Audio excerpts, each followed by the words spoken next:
So I briefly thought about the many fun and kooky people I've worked with over the years, and I came up with a few examples of, of the theme, I guess, of difficult moments. Excuse me. So I'm happy not to take the whole floor, but I'll just give you one example for now, and we can share more. This one kind of boiled down to asking enough good questions. So this lady called me for help on the computer, which is my thing. And it turns out she needed help with Word and Excel and PowerPoint. And almost nobody asked me for help in Excel, so I was excited.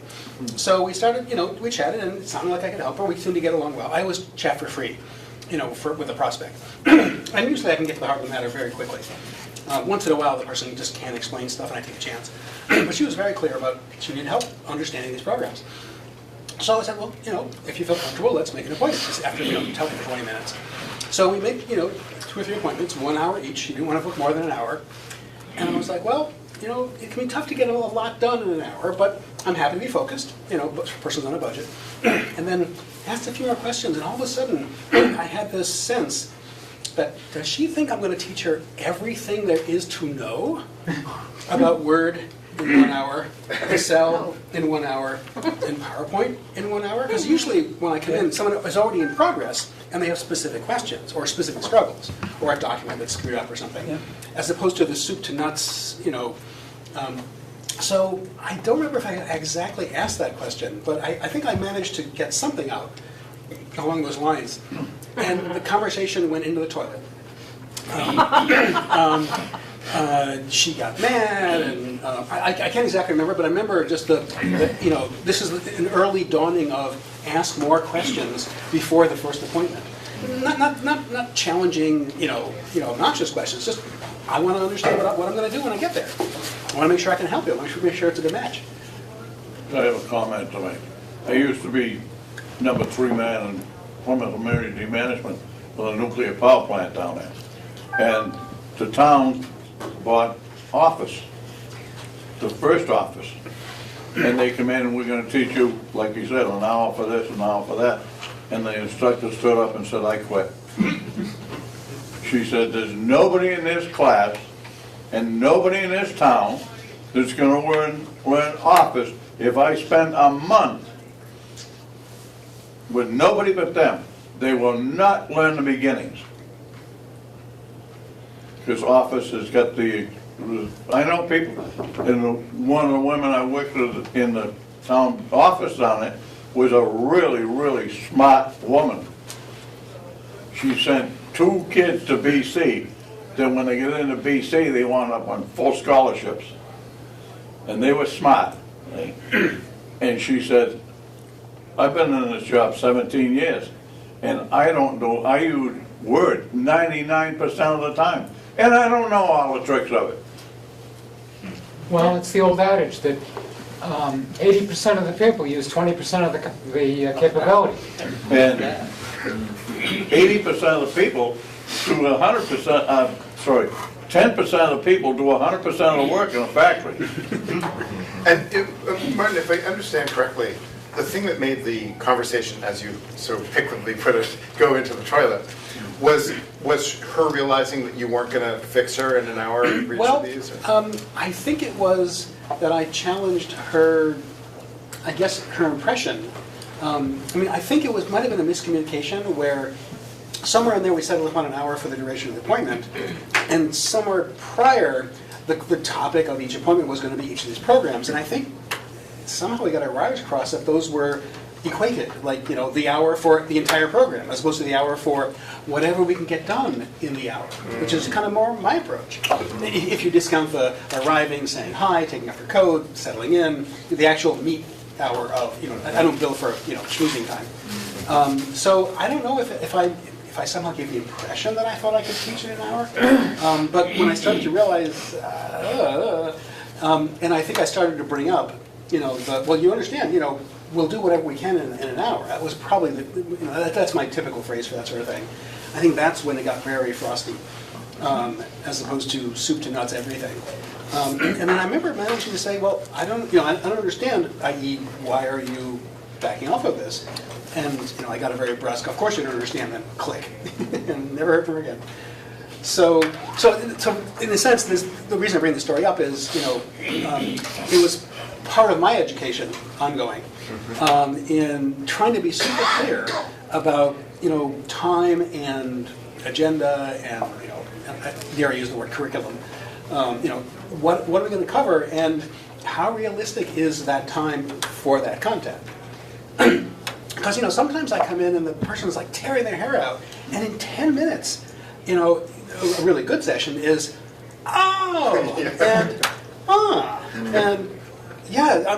this is crazy, but this is the way it works, and you don't have to use Word if you don't want to. Whether it's margins or printing or,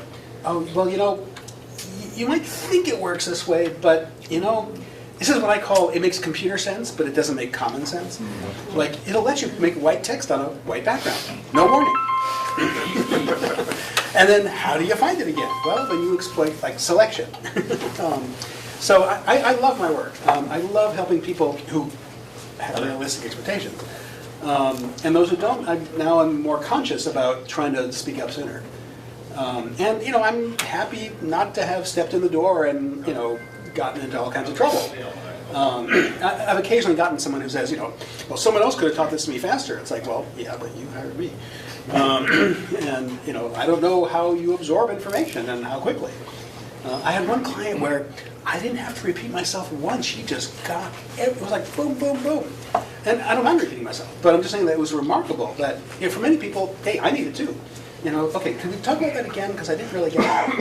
And, I love explaining stuff. But that was a dodged a bullet, came up a notch in my question-asking skills, and kept an eye out for that in the future. Expectations, if you will. Yeah, I run into a lot of the same thing. I've got one client, she's about 88 years old. She used to be the executive director of a nonprofit. I must have explained to her at least 6 times how to open a jewel box, a CD jewel box. Put this finger here, put this finger here, put this finger here, push and squeeze and pull. How do you do it? Okay. Put this finger here, put this finger there, put this finger there, push and squeeze and pull. Okay.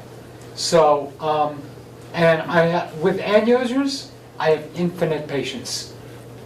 Because I understand that they don't know the computer. I don't expect them to know the computer. They're not a technician. But when I work with them, I will help them to become more knowledgeable about the computer. So when they call me with a problem, I don't just get, oh, it's broke. Sharice, have you had this experience that Martin had where people's expectations of you were way out of whack? Occasionally, but I'm pretty good at identifying it on the phone before I go out on site. Seems like an important skill. Go ahead, Ben, do you want to throw it? Yeah. After years and years and years, I've come up with, I will not do a job until we have a defined statement of work Yeah. that is signed off by the client. And that's for a simple job or a complex job. And that statement of work is going to say, okay, what, the business requirements, what are the tasks I'm going to do, and those tasks will help me estimate what the job is, what the task, what I'm going to deliver, and what are the assumptions. Hey, here's some of the things that you have to do, here's some of the things that I have to do, and it's going to have, if it's a fixed price, it's going to have the cost. When I do all of these things and I deliver this, this is what it's going to cost to do. If you ask for anything other than that's on that list, here is the rate I'm going to charge you for those other things on that. Good for you. And every single, I will not do a job anymore. And I'll spend all the time getting that document done. And before I start, they have to sign that document, right? So there's no questions anymore. Is it in the document? Is it not in the document? You won't have those questions because you're going to say, here's what it is, here's what it's going to take to do those. Now, along the way, they can say, is it really going to take that long to do that task or what? And you explain what it is, and you come to an understanding, and eventually, if they sign it, you're good. If they, If they don't sign it, well, then you know you're gonna have some problems. And I started doing something similar. But really, get that statement of work, and basically your problems are significantly reduced. Right, I second that from my experience. And it takes a little that extra works. time to do that. I could spend a number of hours doing that, but the grief and the aggravation that it saves or whatever is well worth it. I'm pretty good at qualifying before I go out on site, but one thing I did add to my invoices, customer signs. So they acknowledge, this is what was done, this is how much is being charged, especially if I don't get a check at that point. So that there's no discussion. There's no, oh, I didn't know it was gonna cost this much, I didn't know you were gonna do that, why did you do this? You signed it, Right, or you didn't do that. Right. or I didn't do And again, that. in that statement of work, that last sheet is the sign-off sheet, and basically it's all those tasks or whatever on that sheet, and they say, I've done those things. Yep, that's it. Yes. And my biggest complaint about customers is the ones who don't pay. And I've had a few over the years. I had one very egregious case where there's another consultant who farmed out his field support to me. And, he was cheap. He once argued with me about how much mileage was from my apartment to the client's site, which was 12 miles. And he argued with me about it. Talk to the odometer, yeah. And, I have trip meters on my car. So I log this stuff, and I know exactly how much it is, and it was like 8 miles to his office. And he argued with me. Google Map. No, Well- that's a lie. That's a total lie. So this was, and then, Actually, have you tried schedule payment, so you accomplish milestone, and they'll pay you based on those milestones? well, that's why I use the trip meter on the car. Well, And no, then, not just the travel, but, make sure they pay you. So if they don't pay you, you don't continue on working oh, to of the course. next stage. And then I did a network installation for him, and the bill came to, $1,200-$1,300. And he argued with me. He didn't like the way it was done. He's only going to pay $800. So I took him to court. And he tried to play games with the judge. And the judge didn't appreciate it. And I got my $1,200 Mazel tov. plus court costs. And then I flatly, and I kept threatening for several years before that to not do any more work for him. And finally, I'm not dealing with you. You're not in integrity. And you're out of here. Goodbye. I have a strict policy when I deal with people. I say, look, this is personal to me. If you can't treat me the way I want to be treated and I can't treat you the way I want to be treated, then we're not a good fit, and I'll help you find somebody else. And I have no problem telling people that up front. And it really changes the tenor of the relationship. I've fired clients more than once. Do you bring it up as a matter of course, or only if there's a conflict? No, I bring it up front. That's part of your initial consult. Before I work with somebody, I have a couple conversation points that I have with them. One of them is that. The other one is an analogy. I say hiring me to solve a problem is like hiring a carpenter to fix the clapboard on your house. Yep. You think it's the clapboard, you pull the clapboard off, what's underneath is rotted, you can't even put the clapboard back. So you need to understand that if I go in and start working on something, I may cause other things to surface, not because I did something wrong, but because they're there. And I make sure they understand, and I keep them very informed. I'm very transparent. Very transparent with my clients. Like HGTV. More You watch them transparent. doing a makeover of a house, Yeah. we'll just replace the wall here. Oh, no, look at all that. Well, one of the things I found out is as a business, we have a terrible reputation with most clients. Most clients don't trust or won't trust computer people because they've been screwed by so many of us. And I stand behind my work. If I screw up, I make it right. I tell people, if you need me to do something and I think I should know it, that's my learning curve. If If you want me to do something that's special for you, that's on you. And I tell people up front. When I get questions about people like with Word, I have a great answer. I'm your wrong person. Go sign up for adult ed, Newton Adult Ed, Brooklyn Adult. There are people who have spent their lives helping people learn the basics. Oh, and when I get a crackly noise and smoke coming out the back, what's that? What's that noise? Oh, that's my computer. Let me find you somebody who's the right fit for that. Yeah, I mean, I'm real clear about it. I tell people, my mission is to move you to a point where you don't need me. Now, you'll never not need me, but if I can't get you off these glitches so that you become more productive, then I'm not doing my job for you. I operate the same way. But I also had to go so far as to put together a collections letter template where I put in it. I treat my clients like family. I put my all into the work that I do, and I don't understand why you are reticent about paying me. If you have a problem, then talk to me about it. If you're having money issues, talk to me about it. We'll work it out, but I expect to be paid. I once got screwed out of $5,000 by a liquor store. The father owned the liquor store. The son was kind of running a large portion of it. The son hired me for a FileMaker database problem. The store got hacked because their firewall was left open. I mean, it involved the FBI and everything, and by the time it was all done, I had put in a lot of time on printers and other things that weren't in my purview. There was another person doing it. And the father kept asking me to do something. And I submitted a bill, the son refused to pay me. And the father wouldn't do anything about it. Even though it was the father who gave me the instructions, and the father was the owner of the business.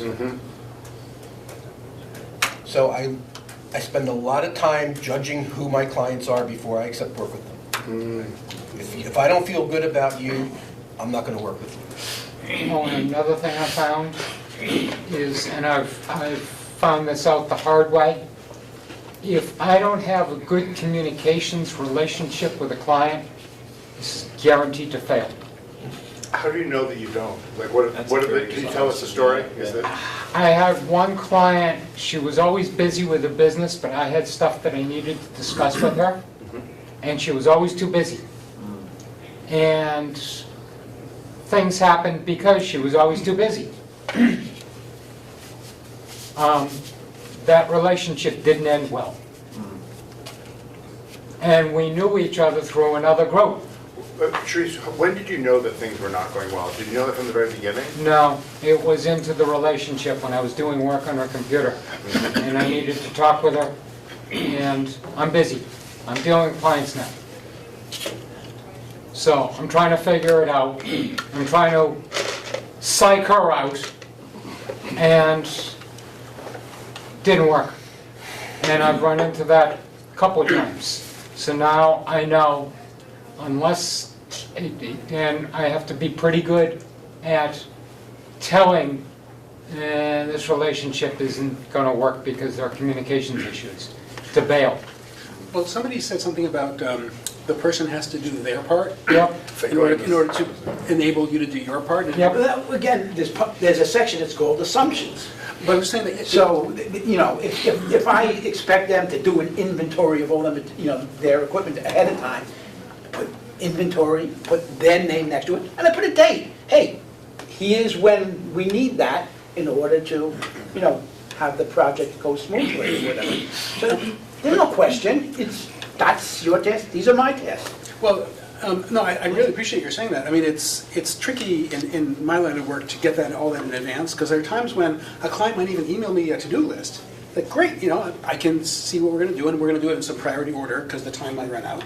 But when I get there, sometimes the list is out the window because something else came out. So in my work, it's really hard to plan that in advance and have it stick to it. One way to tell whether you're going to have a good client relationship is to, do a little bit of what project manager would do. You schedule things out and make, like set some meeting schedules, like you would promise to meet like once a week and we'll communicate. If that's not gonna be, accepted by your clients, maybe that's not a good sign. Well, mine tend to be very small, very ad hoc, Uh-huh. end user sorts of things. Yeah. They tend not to be large organizations, so Ah. it's very improvisational. But yes, I certainly have set the, if you don't pay me by January 1st, the January 15th appointment is in question. Right, So setting some limits and specific. Exactly. Mike, did you want to? Yeah, I remember working on a couple of projects where I proposed, let's have a weekly regular meeting, and they were like, ooh, no, are you kidding? That involves like commitment and structure and rigor." Communications. Yeah, we don't work that way, right? And it's not gonna work out. Well, we had to come up with something. Well, we ended up. It was a totally volunteer project, and so we just kind of said, all right, we're just going to sort of ram this through and see what happens. But knowing that was not something that the client is likely to go in for all the reasons I just named, I did put something into a contract that said, and I see if I can remember it just so. I basically held my client, who was the CIO of an organization, to this. I said something like, if I ask for help and you don't, reply to it or acknowledge it or whatever within, a reasonable period of time, like, 48 hours or 5 business days, something like that, then all my work will stop. Exactly. Wow. You have to set that kind of, Yeah. and you use the word commitment, so if Yeah. anybody shows they're not gonna commit. And the interesting thing certain about it, things, the yeah. interesting thing about it was when I put that into the contract. Now I've been working with this guy already for quite a while, but we were changing from hourly to something a little more formal. And he came back and said, I don't want this to mean that you're like bailing out of the project if I don't get back to you. I said, that's not what I meant to say. Right, you're pausing. Exactly. You're not ceasing. Exactly. Exactly. Sometimes I find in my communications, I specifically put gotchas in there to stop them and make them come back to me, because I'm clear that they don't understand what they're engaging me in. So like that one right there, I might put it in there and say, all work will stop. I haven't had to do what you're doing, but I would do that to force them to come back to me and say, okay, what do you mean by that? Well, glad you asked. This is what it means. Now I'm having an interaction with them, because everyone likes to do things by email, text, messaging of some kind. I don't negotiate anything that way. I only talk to people. I only talk to people where I have the reiterative process of saying, so is this what you're looking for? Okay, great, I understand that. So this is what you want me to do. Oh, okay. Oh, saying it back to them is a skill I've heard about for decades, but only in the past 5 years have I really embraced it. I spent 25 years in international sales and marketing and business development. There you go. So, I'm very clear. I left corporate for a reason. And if you're gonna dump on me, I'm not your guy. You can't pay me enough for that.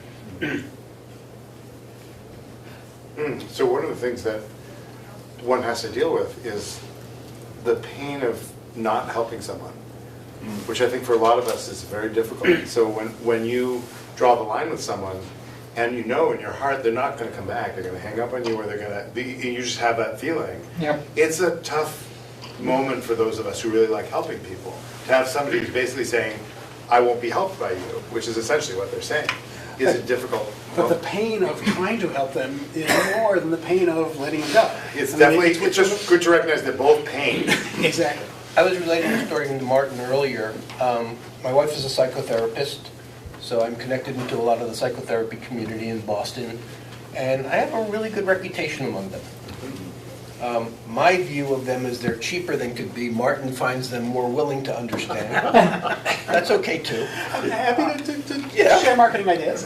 But I was telling him, there was a woman who got to me through the network, and I agreed to come over on a Sunday, and I sat down, and she was explaining her issue to me.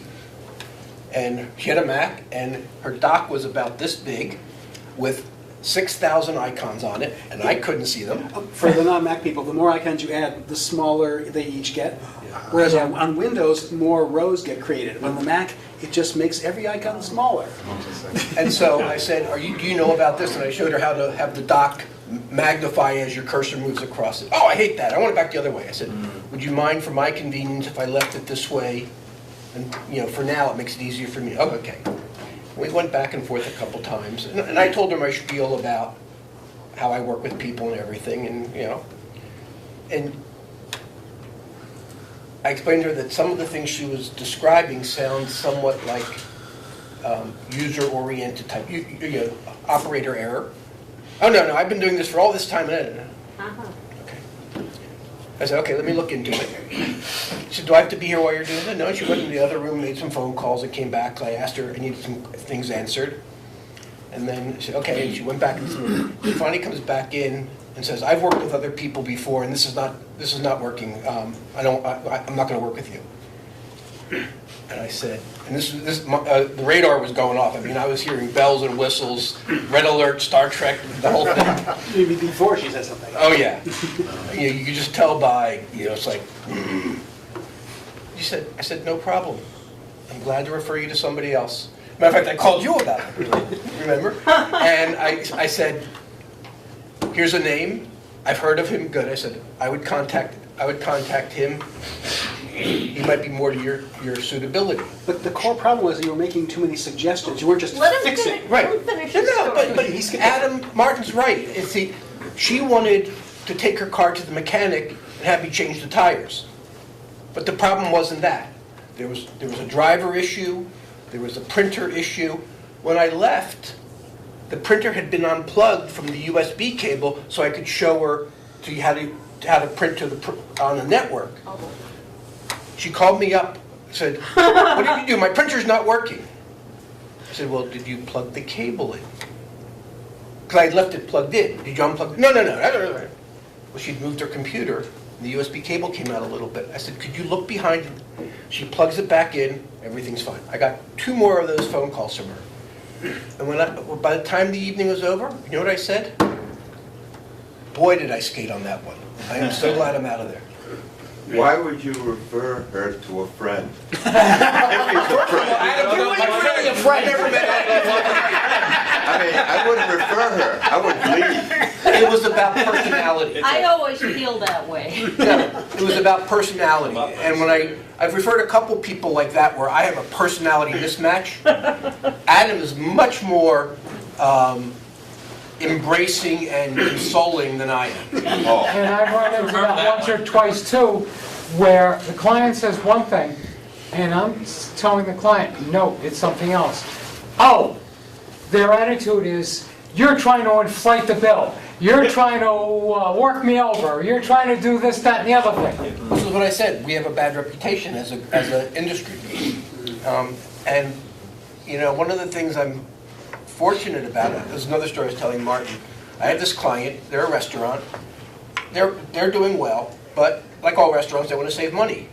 And they have a young lady there who's used to troubleshooting things, and their network went down. They spent 4 hours talking to Comcast and resetting the router and resetting the modem and Never fixed. I finally got a call from her. I said, no problem, I can stop by on my way to another location. I went in, I sat down on the computer, I said, sure enough, this is the problem. I went to the first switch, I unplugged the power, plugged it back in, reset the switch, and everything worked. It took me less than 5 minutes. And with a client who's a regular, I wouldn't charge for that. Because I was literally on my way. You give me $50 and a bottle of wine, and I explained to the young lady, when you have a problem here, you don't go over there to troubleshoot it. You start working back. So how did you know to do that? Because my whole thing is to empower and enable my clients to be more self-sufficient. That's feel what you that pay us for. she came away having learned that? Do you think Yeah. next time she'll do that? She's bright enough. But I also don't try to tell people to do things that I know they're not capable of. I have a client who's a friend, lovely woman, another psychotherapist. She will only learn things how she learns them. And when I teach, I tend to do, let me tell you what I'm going to tell you. I'll tell it to you, and then I'll tell you what I've told you. Because, repetition's the essence of learning. She goes insane. She wants to stop me at every step and write down all the detailed instructions, so I never get to go through the whole thing. So everything, when she sees it, as she's trying to learn it, is new, because she's never walked down the road to say, oh, this is what I'm going to do? Okay. She won't get a bird's eye view. She's blatantly, worm's eye view. she only wants to be in the middle of it at the moment, making it go slow and documenting it. And so I never see what she hangs up on, because she's writing it all down and saying, Well, I got a client like that 88-year-old client, but she's actually pretty good about it. And so she wants the 5-foot view, and you're trying to do the 50,000-foot view and then drill into the parts that she's not sure about. yeah, as I say, she wants to take out the screwdriver and the wrench and fix the engine, rather than being explained what she's going to be doing before she does Yeah. it. So as she does it, she says, okay, I know what I'm doing, I've been through that. Well, there's an inherent awkwardness between the doing and the writing it down to do it later. And I struggle with that all the time. And it's tricky. Some clients, pencil and paper, some clients will switch to Word and type it up, and then I gotta switch back to the browser or whatever. And it's awkward at best. I think it partly comes out of those super bad experiences, which I do my best to avoid, of the person who comes in and goes zoom, zoom, zoom, zoom, there, it's done. And they didn't learn anything. But yes, the problem's fixed, but they didn't learn anything. Versus the, let's walk you through it, and it was amazing, but nothing got written down. So that's the awkward compromise. I got a little There's bit. a difference between somebody that can be a mechanic and somebody that can't spell mechanic. And I have worked in a shipyard with a guy that was a born-again Christian. If I told him exactly what to do, he would ask the question and he would do it. But he would never, ever learn you need this wrench. If he had this wrench, he would say, well, this wrench wouldn't work. So he would do it, but You're he not a wouldn't mechanic. They had no creativity. He could follow instructions, but that was it. So can I make a suggestion for us about this issue, the specific issue that Martin's talking about, which is one of the things that I found helpful has been, and it's been one of my goals, both for my own company, for VNUG, for the clinic, is I really believe that a huge part of success in life is about culture. It's about the community that you're in and the signals that are sent out. And one of the things that's peculiar about us is the computer world just started. And we just, they haven't existed. And so we're in some ways creating a culture from scratch, or we're going into people who don't have any culture. They don't have, there's certain things, if you went in and said, write a letter to your mother, most people know how to write a letter to their mother. They know about stationery, they know about envelopes, they know about stamps. Here we are with this whole new set of stuff about which there aren't many traditions. So one of my professional goals has been to try to both create some new traditions, but also to link this back to older traditions. And so, Can you be specific and give an example of that? yeah, it's the how-to is the example of that. So, but I don't do anything different than you're doing, but there's one thing is different, which is I actually have this word. I say, oh, let's do a how-to for this. And I not only have a word, I have this tradition that now is woven into our company. I do this with all my customers. My students do this with all our customers. It's just something we do. We have a how-to folder, and inside the how-to folder are Word documents with instructions, and they're named for whatever the issue is. And the beauty of this is that I don't have to check out the learning style of the customer. I say, this is just what we do. I want you to open up a Word document. I want you to put the title on the page so when you print it out, you know what it is. I want you to save it under the same title. And I want to put it in the how-to directory. And part of the pleasure of this is that when they call me on the phone and they're having problems with it, I say, let's look at the how-to for this one. And many, many times this solves a lot of problems. But how do you deal with the doing and the writing at the same time? So what I usually You do the talking and make them do the writing. Yeah, he's got That it. way they can write it so that they can understand it. I definitely will not, I've many times had customers say, oh, will you write this up for me and email it to me? And the answer is no. Yeah. Let's do it together. Right. I would imagine that what you're also doing is you've got this outline of how to do it, and you talk them through it the way, it's like going to the paper map instead of, oh, it's Google Maps. But there's the paper map where you've got to do a lot more thinking to find your way from point A to point B. And this is that in-between way of finding your way. You've got to know how to get from point A to point B on that paper map, in a way. But, so you've got to be talked through or find a way in up here to do it. But that how-to is your outline, so you get to this general area and then you go north, south, east, west, and you can make a circle or almost a circle, and then you'll get. Evie wanted to say There's a something. reason why it's Yeah, not. I think Evie wanted to say I was something. going to Oh. say something, that when you see your client, do you know what's their problem yet? Or you find out when you get there? Oh, well, it's a range. It's a mix. Sometimes I have advance warning. Sometimes I have a few vague comments that I've learned not to push too hard on the details for. Yeah. And sometimes it's a complete surprise when I get there. Right, so my point is, if you already know, in what particular area they need a help, maybe you can have like a simple procedure. So make a copy, and then they have that in hand. Nobody's taking notes, right? And nobody's writing down anything except that they can take a notes on the paper. So, but it's not always that easy. No, Yeah. I do that in some circumstances. Sometimes even just purely email conversation. Right. But for some clients, my analogy is like cooking, doing a recipe. A recipe has ingredients and instructions. Right. But some people can work at a very high level. Sift 2 cups of flour, see page 47 for the frosting. This is how to make the cake part. But other people need sift 2 cups of flour broken down into 35 steps. Find a sifter. What's a sifter? So sometimes you have to drill down into into complete novice territory, which I'm happy to do. But now half the procedure is how to sift 2 cups of flour, and we haven't even gotten to the preheat the oven and and by the way, we're making a cake here. So it's very But if you tricky. already know that they are having a problem to bake banana bread, for instance, you can have an outline, perhaps. Oh, yes. This is also, The major points, is where this idea of culture enters in. Yeah. So the how-tos we use often are drawn from previous ones.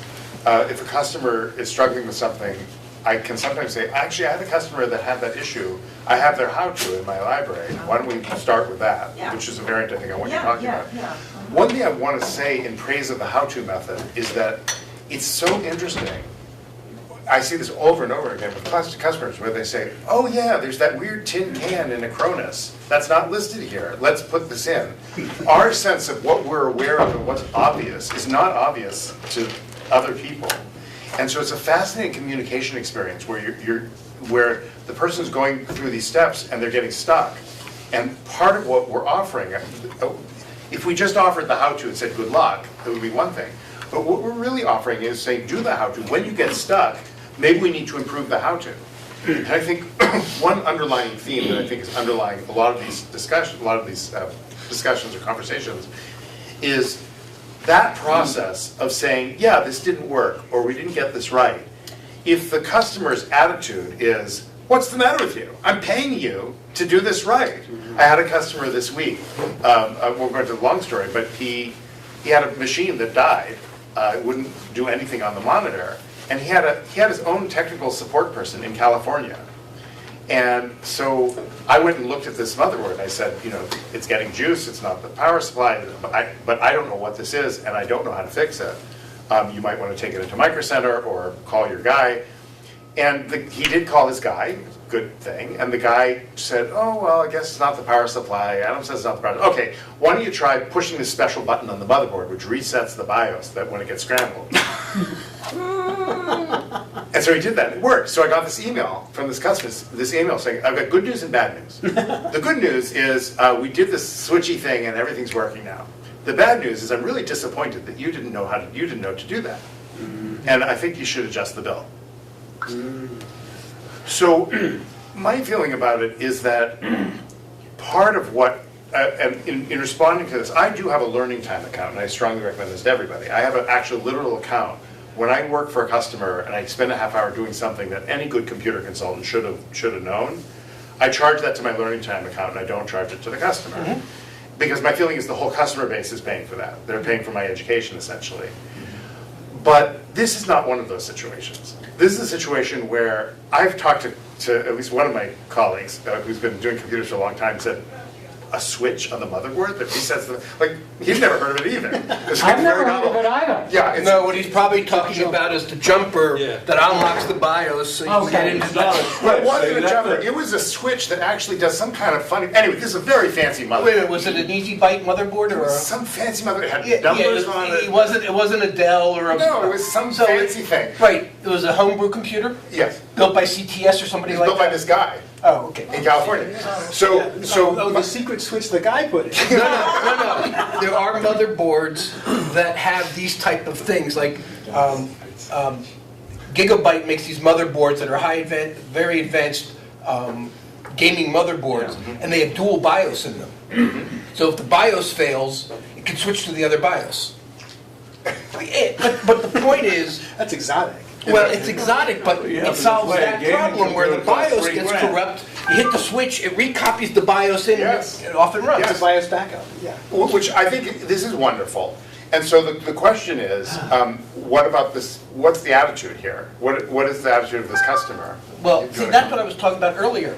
I tell people up front, if you need me to do something that's specific to you, and I think it's something that is only specific to you, I'm going to charge you for that. Yeah. If it's something that I'm doing and I think I should know, you don't represent yourself as a hardware expert. Well, this is where you can get into this interesting gray area. Yeah. So I am sort of a hardware expert. I work with lots and lots of hardware. wasn't an expert at this. And so But this you is, have I years of think, experience, you've never seen one. I mean, come on. yeah. So, but that's kind of the, but what's interesting about it is that people come to a helper with all kinds of stuff in their head and heart. Like, people come to you with all kinds of stuff, and we know this about doctors. There's a whole education about people that idealize their helping professional. And so I feel it's a really important part of our job as a profession, to improve our profession, which is by the way, one of the goals of VITA. One of the goals of this group, and one of the reasons why a discussion like this is so important, is we're a young profession that needs to grow, and needs to grow stronger, and needs to have more understanding. The public needs to understand us better, and we need to be able to deal with people who give us a really bad reputation, and to deal with them in a way that gets them to stop doing that to us.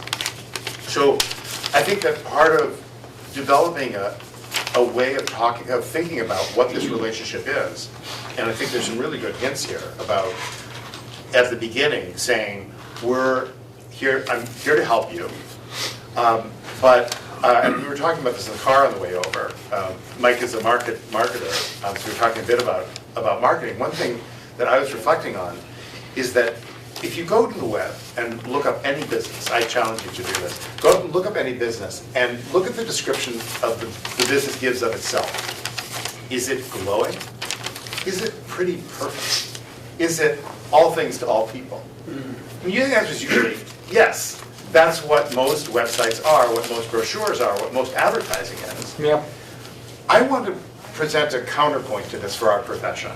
I think we should say something like, it's a little Garrison Keillor, but we're pretty good. Like, we have something special to offer. We know something. And I think this is in some ways the response to this customer is, you hired me because I know something. I didn't know this. Normally I would call tech support to get help with this. Your guy wasn't available when I was over there. And I'm really glad that you guys worked it out. But I think that what we ought to be encouraging people, and I think this is a huge problem in the computer industry in general, is the puffery in the computer business is just outrageous. Everyone's familiar with this term, this advertising term, puffery? Yeah. Like, it's everywhere in the computer industry. You look Lying. up, Lying, yeah. It's saying stuff that is way overblown and creates expectations that are completely unreasonable. Like any one of us can do any kind of work perfectly. Yeah, and Where high priest said, carbonite will take care of all your backup problems. Now, I respect carbonite. I think it's a good program. I think it's got something to offer. It's a layer of backup.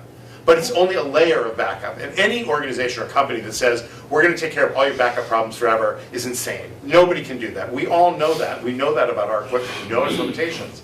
I think a big part of our job is to say, we're here, we love you, we want to help you, we expect you to love us back, and here's what we can do, and when we get something wrong, we'll work hard to make it right. And if it's something that is, you're really helping my professional development, we'll bill it to the learning time account. But aside from that, to say no, as Martin was saying, you hired me. This is who I have. I'm not misrepresenting myself. This is who I am. This is who you hired. You need to pay, and we need to work hard. And I think by creating more of an ethic of that in our profession, I think people will learn to trust us more. One of the things I tell people is I'm a problem solver. Give me your problem, I will figure it out. Not I'm Google, Wikipedia, and Wolfram Alpha all programmed into one. But you don't know it in advance, but there's a process you'll go through. Right. Yeah. MacGyver. Yeah. I pride myself in The being trouble a is, problem. there's too many people that think that they are MacGyver. Well, but the issue is a they're lot not. of people out there do this puffery. They go in and they do it to the client, not for the client, not Right. with the client. Yeah. And that's what I find. But people call me in afterwards, and they go, "Oh my God!" And so many solutions are very simple solutions, but The biggest thing I found, and I used to see it a lot, and I would go anal about it in a lot of things, when a parent has a child, ask him a question, and the parent doesn't want the child to know that the parent doesn't know the answer to that question. Don't bother me, I'm busy. Well, You because stifle the interest and the curiosity in a child, and you make him a dunce. the parent sees it as, I'm the parent, I'm supposed to know everything. My child asked me something I don't know. I don't want to come across as an idiot to my child. Well, And you I are think an this is- idiot. I think this is the larger process, and John knows that we're all idiots, and so that's a really important part of the You know, deal. if you can't learn something, stay in bed. Yeah, Well- but I think this is a really critical part of issue in our profession. Yes, Which is that it is. saying, I don't know, Yeah. let's try to figure it out. The problem It's not- is, We're all everybody goes up we're all there and- terrified of that because what do you mean you don't know? You're supposed to know. I'm paying you to know. Well, if Oh, somebody goes I out there love with seeing a that. checkbook in their hand, and they think that the checkbook is gonna solve all problems. Oh, Mike There's Muncy. nobody. Hold on, John. Mike Muncy. Interestingly, I had, one of my first meetings with a client of mine, I'd done my little song and dance, and I felt like I had a pretty good notion of what they needed to have done, and I said, here's what I think we'll do. And then one of the people around the table, because it was like 6 of them, asked me, and not in a challenge, not in an adversarial way, she said, are you the person who can, are you really the right person to solve this problem? And I was like, because, on one hand, I'm like, I need the work, and on the other hand, well, let's piece this together. I wound up saying, I'm the right person to solve this particular problem as I understand it, and hopefully you agree with that, because if it's a totally different problem, then, we're back at square one, and I walk out without the business. Oh, and Adam, Hold on, I just want Is that what to you're reflect on that for a second. So your response to them was, the framework, in the framework that we're talking about, yeah, I think I can help you with this. Was that your response? It was a variation on it depends, I guess. No, Yeah. but he scoped it very Yeah, carefully, but which is see, beautiful. he's asking a question, if this is the problem, but do you know this is the problem? Yeah. What if this is not the problem? Can we fix it? I don't know, because I don't know what the problem is. What ended up happening? Like, Well, I did end up getting the business and focusing on that problem for as long as I could before things kind of shifted away. But it wasn't, and my I've had projects that tend to sort of fizzle out because they get distracted. Because the things that I do, I'm not fixing a machine until it works. I'm implementing a larger project that just involves. can you explain a little of what you do so people understand? Sure, I'll explain. This particular project involved taking over for an in-house marketing manager and acting on a consultative basis and as an adjunct basis, because they had about 12 different applications that were cloud-based tools that were independent of one another that they would like to integrate together so that these people, none of whom were marketers, none of whom were database managers, etc., could use that information throughout its life cycle.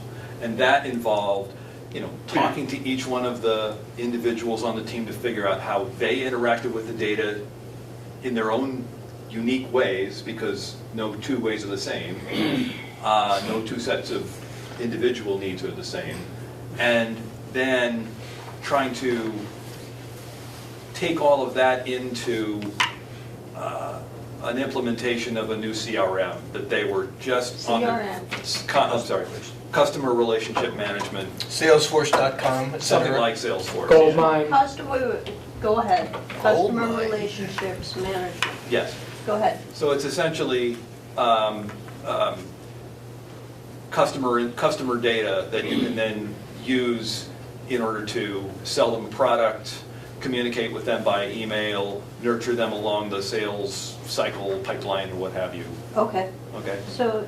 So basically, you were so trying the to take sentence before- an information database and 12 spread distinct it, and databases. spread it over, so the database was big enough that There were 15 12 different people with 14 different jobs could all get the same information out of the same database. Yes. Is that It what you're didn't saying? exist. That's a very simple but accurate version of it. Yeah, Yes. that's what Yeah. Yeah. I try to keep it kiss, because But yeah. it's a perfect example of a database. Yeah. Okay. Go So ahead. you- I'm sorry. Oh, you had a follow-up question? Karen?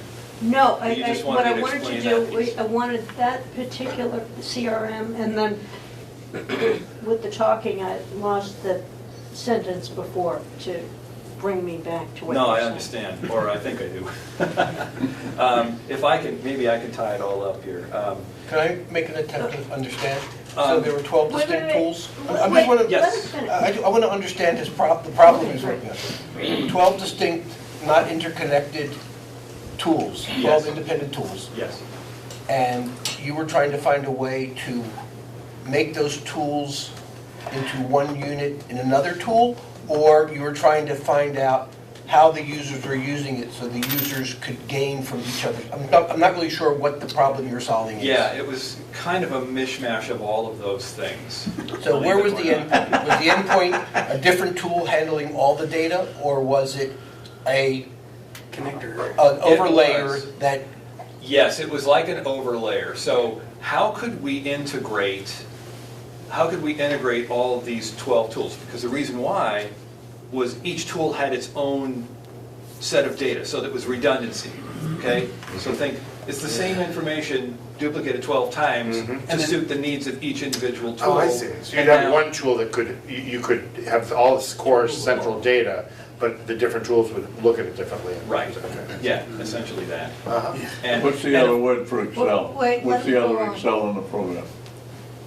The other, In Office? Access? access. Oh, access. Access. Yeah. Go It's on. access is what it is. I don't want to lose it. go ahead. I don't want to lose it. Go ahead. So at the heart of this, though, you were brought in to try to help them do this, Yes. and you had a vision for it. I did have a vision for it, because I knew what about that? The fighting a line item, once again. I did have to have a vision for them because they didn't really have one. They just had a mess of stuff that someone had left behind, which happens, right? And they were using the pieces that they understood, but they were only getting, 1x worth of value when there was an opportunity for 9 or 10, But it was neat that program manager asked me, are you the person to solve our problem? I'm like, well, as I understand the problem, yes. And lucky me, I'm the guy who gets to say, I think this is your problem, and I think solving this problem will get you far enough down the road that you can get your heads out of the Clouds? I was going to say weeds or Muck? something. Weeds? On the ground, yeah. Well, I wanted, we're going to have to wrap up in just a couple minutes, but I wanted to say, because I think this is apropos to your situation where you're the person on the scene. If anyone has read anything by Richard Hofstadter, he's a great historian, and he wrote a book called The American Political Tradition, and he has a beautiful essay about Lincoln. And he talks about how Lincoln started the Civil War. And he did it by getting the South to shoot at the North, basically. And this was described as, this was an evidence of the responsible opportunism, which was the hallmark of his statecraft. So I think Is that a good thing? well, here's the thing. The fact was, these two nations were about to be at war. They were going to go to war anyway. If the North shot at the South, it would have made things even worse than it was. So he understood. He had these forts in the South. The South was going to shoot at them. He had to defend them. But the thing I want to emphasize is that when you're in a position of leadership, and it's part of the nature of being a helper that you are in a position of leadership. It's part of the job to exercise some leadership. I think the key is responsible opportunism. So I think that it's completely appropriate for you to go in and say, look at the situation and say, I've helped other people in this situation. This will make things better. I've seen it work before. It will probably help you. And I think if I were the person who was in that room with you, I would have been very impressed with your answer. Because if you had said, as many people in our profession do, no problem. I as the company that was hiring you, would be very suspicious. When everyone says, no problem, I get really worried. Because it really means they don't understand what's going on. But instead, if you say, look, this is a difficult situation, I've helped people before, I think I can help you, I'll work hard to do it. And if in the process, we get to some point where Nate's going to do this job better than me, I'm sending you over to him. And I think by having that responsible flexibility and wanting the work, and being perfectly honest about that, that's why you're there, but not wanting the work so much that you're willing to do work that isn't good for the customer when you know there's something better, I think is the place where we want to be. But Yeah. For larger and more complex jobs that involves multiple servers and multiple vendors and multiple storage systems and multiple switches, you're not going to know everything, and every client's just a little bit different. That's the nice thing about having a network. You Yeah. know this, So- he knows this, he knows this, I don't know this, he does. That's Go to not him. what I Wait, was let saying. him- let Go him ahead, finish, go let ahead. him finish. So what I do is I say, look, we're going to run into things. I mean, as much as I've done it, and I've done it 25 times, the 26th time is going to be a little different, and you're going to have something different. So for every major component in that, I require that the vendor has a valid maintenance and support contract with the vendor of that product. Yes. Because I'm saying, look, we're going to go to a point, but if we're spinning our wheels, I want to call that vendor up because they have their whole client base to deal with. And they might, oh yeah, I know about that one or whatever, and we can just move right along. But the expert for that part. Right, but again, with something complex, it's very important to have valid maintenance and support contract so you can call, the vendor of that server or that switch or that router. this is, I think, a lovely note to end on, which is we depend on each other. We're part of a community. I'm so grateful everyone came out to join us. And I hope we can have more talk about this as time goes on, so I encourage us to keep at it. And thanks for all the lovely food.